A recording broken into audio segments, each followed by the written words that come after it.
Hello, scholars, and welcome to day 4 of the one and only Ivan. So after today, you're going to have a quiz on some of your vocabulary and some of the other things that we've learned so far in Ivan. Okay, so let's start off. As you can see on our presentation here, we're starting off with our quick write.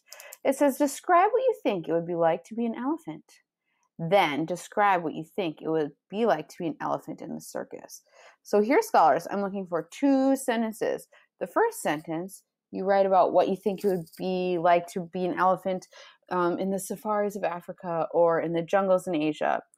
And then the second sentence, you're going to talk about what it would be like to be an elephant in the circus. So I'm going to do my quick write really fast with you. And I'm going to start off by using a lot of the words that are in the question. I think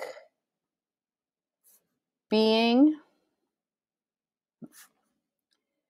an elephant would be like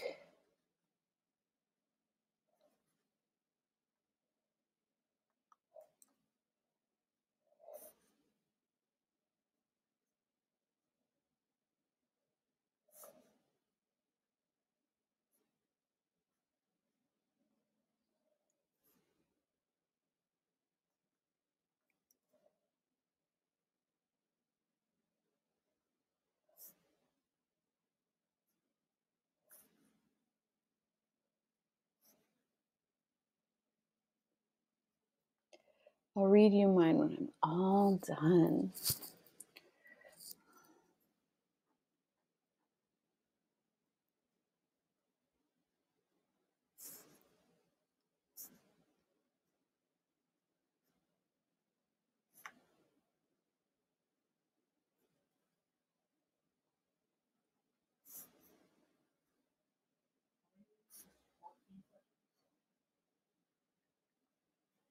All right, friends. So I'm done with my quick write. If you need a little bit more time to finish yours, go ahead and pause your device. If you finish before me, I'm going to really encourage you to go back and add a little bit more. Because as usual, we're trying to fill up all of the lines in our quick write here. Okay, this is what I wrote. I think being an elephant would be like being very free and spending lots of time with family. Because I notice that a lot of times when I see elephants in movies or in documentaries, I see them with their families. And then the second sentence that I wrote was, I think being an elephant in the circus would be lonely, right? Like Stella is all alone. And well, she has Ivan and she has a new friend now too, right? But I still think it would be very lonely. Okay. Let's talk a little bit about cause and effect. So an effect is what happened, and the cause is why it happened. Okay? So, for example, a cause, you didn't do your homework. So an effect might be you had to stay in at recess, or you had to finish it up on a Wednesday, catch-up day, stuff like that. So if you didn't tie your shoelaces, what might be an effect of that? I know that a lot of times I stop kids in the hall and I say, oh, your shoelace is untied. You're going to have to retie it. What is an effect? You can trip on your shoelaces. That's right. So what if an effect is that you're really hungry? What could have caused that? Yeah, maybe you didn't eat breakfast that morning. Excuse me. Here are our vocabulary words for the day. The first word is coax. What's the word? Coax means to persuade. So maybe I coax you to write a little bit more on your answers, or I coax you to do a little bit more reading on the weekends. What's the word? Coax. The second word is entwined. What's the word? Entwined is an adjective or a verb that means weaved or interwoven. The word is entwined. What's the word? Entwined. Our next word is indifferent. What's the word? Indifferent. So indifferent is an adjective that means uninterested, just not interested in that. And then our last word is nimbly. What word? Nimbly means quickly with grace and agility, I think that says. But let's, with grace and agility. Yep. What's the word? Nimbly. Okay, so today I'm going to read pages 68 through 81. And so your job, let's write it on our paper so we don't forget, is to finish reading pages 82 to 89. Okay? Awesome. So here we go. Everybody find page 68 with me. 68. Here we are. Arrival. I might have gotten a spoiler alert earlier in the lesson. Do you remember what I said? I hope not, because it was a spoiler. All right, we're starting on page 68. Page 68 is titled Arrival. Arrival. The new neighbor arrives after the 4 o'clock show. When the truck comes lumbering toward the parking lot, Bob scampers over to inform us. Bob always knows what's happening.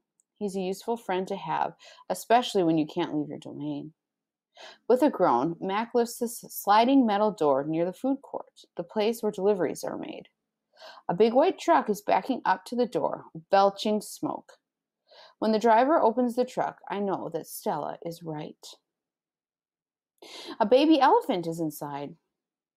I see her trunk poking out from the blackness. I'm glad for Stella, but when I glance at her, I see she is not glad at all. Stand back, everyone, Mac yells. We've got a new arrival. This is Ruby, folks. 600 pounds of fun to save our sorry butts. This gal is going to sell us some tickets. Mac and 2 men climb into the black cave of the truck. What kind of figurative language is that? Black cave truck. Not using like or as. Metaphor, that's right. We hear noise, scuffling, a word Mac uses when he's angry. Ruby makes a noise too, like one of the little trumpets they sell at the gift store. Figurative language. Move, Mac says. But still there is no Ruby. Move, he says again. We haven't got all day. Inside her domain, Stella paces as much as she's able. 2 steps one way, 2 steps the other. She slaps her trunk against rusty metal bars. She grumbles. Stella, I ask, did you hear the baby? Stella mutters something under her breath, a word she uses when she's angry. Relax, Stella, I say, it'll be okay. Ivan, Stella says, it will never, ever be okay. And I know enough to stop talking. 71. Stella helps. The men are still yelling. Some of the yelling is at each other, but mostly it's at Ruby. We hear scrambling, pounding, shifting. The sides of the truck shudders. I'm starting to like this elephant, Bob whispers. I'm getting the big one, Max says. Maybe she can coax the stupid brat out of the truck. Mac opens Stella's door. Come on, girl, he urges. He unties the rope attached to the floor bolt. Stella pushes past Mac, nearly knocking him over. She rushes as best she can, limping heavily toward the open back door of the truck. She catches her swollen foot on the edge of the ramp and winces. Blood trickles down. Halfway up the ramp, she pauses. The noise in the truck stops. Ruby falls silent. Slowly, Stella makes her way up the rest of the ramp. It groans under her weight, and I can tell how much she is hurting by the awkward way she moves. At the top of the incline, she stops. She pokes her trunk into the emptiness. We wait. The tiny gray trunk appears again. Shyly, it reaches out, tasting the air. Stella curls her own trunk around the baby's. They make soft rumbling sounds. We wait some more. A hush falls over the entire Big Top Mall. Thud, thud. Step, step, pause. Step, step, pause. And there she is, so small she can fit underneath Stella with room to spare. Her skin sags, and she sways unsteadily as she makes her way down the ramp. Not the greatest specimen, Max says, but I got her cheap from this bankrupt circus out west. They had her shipped over from Africa. Only had her a month before they went bust. He gestures towards Ruby. Thing is, people love babies. Baby elephants, baby gorillas. Heck, give me a baby alligator and I could make a killing. Stella ushers Ruby toward her domain.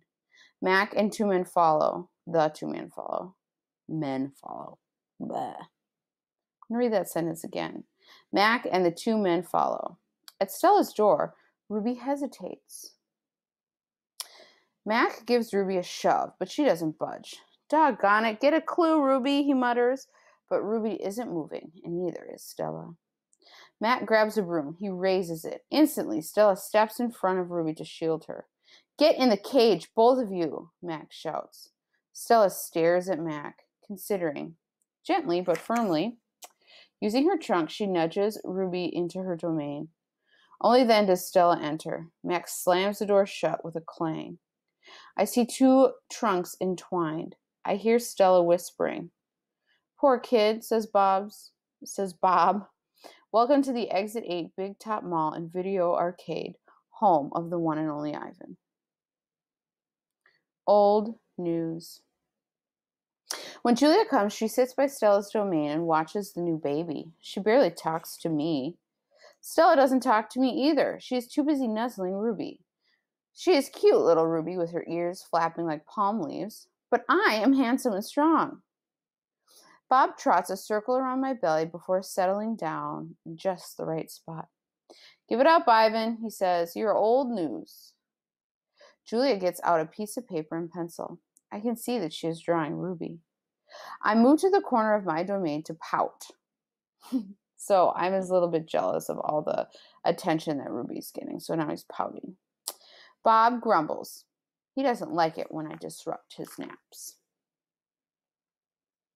Homework, Julia's father scolds. Julia sighs and puts her drawing aside. I grunt and Julia glances in my direction. Poor old Ivan, she says.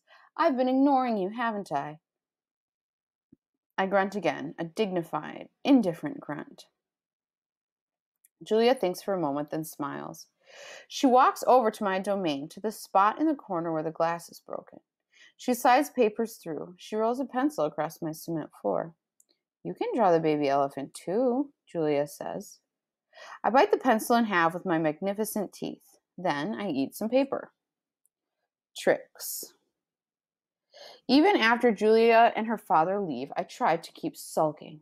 But it's no use. Gorillas are not, by nature, pouters.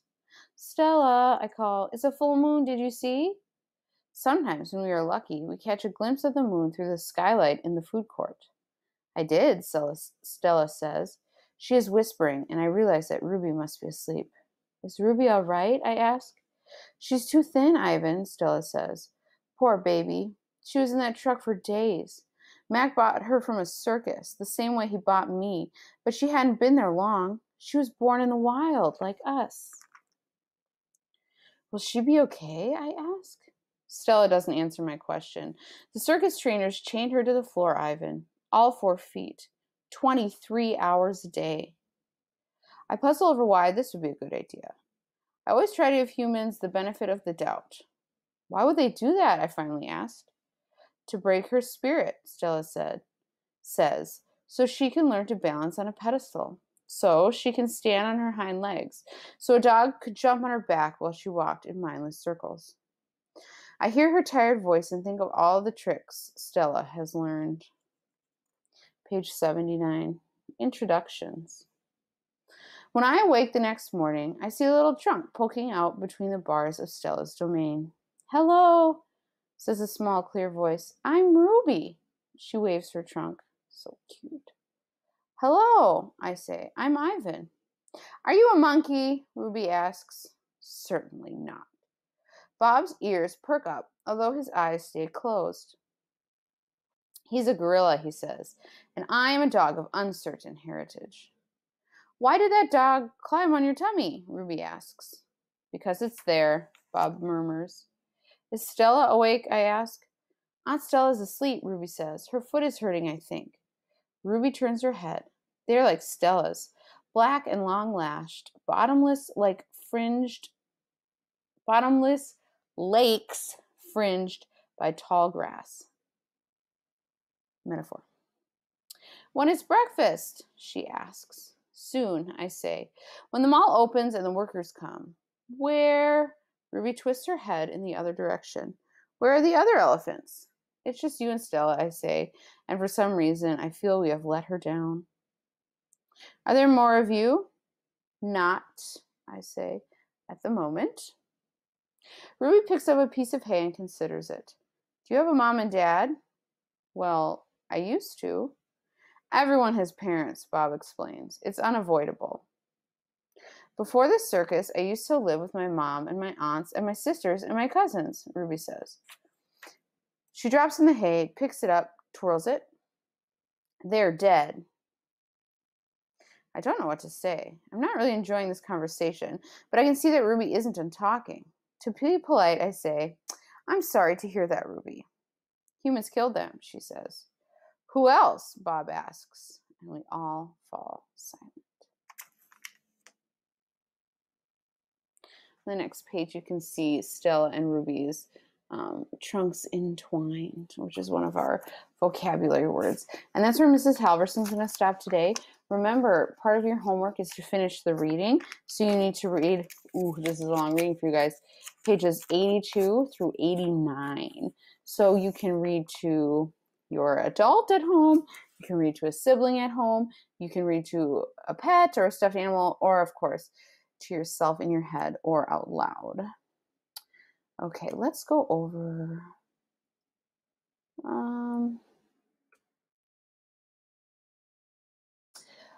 before we do that, let's go to where it says number 3, cause and effect.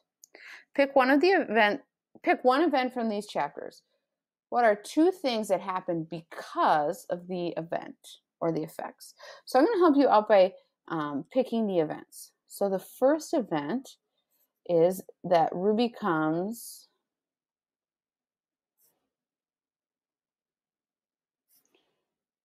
to the Big Top Mall. And what effect does that have? Okay, you're going to come up with 2 things that happened. Okay, you can go ahead and just write Ruby comes to the Big Top Mall and then have 1, 2 bullet points. And then, so Ruby comes to the Big Top Mall. It has 2 effects. So write 2 effects. Okay, I'm going to let you do that by yourself, but I do want you to focus on Ruby coming to the Big Top Mall. Okay, so for your homework scholars, tonight, you have to read pages 82 to 89. You need to complete both of these pages, chapters 33 through 41, both of these pages, and then upload them both to our Google Classroom. If you're having a hard time with the vocabulary, go ahead, go into this video and find where the definitions are, and then pause it and use that as your guide. Okay? I hope you're still enjoying this story. It's one of my very favorites. And I will see you next time in Reading Friends.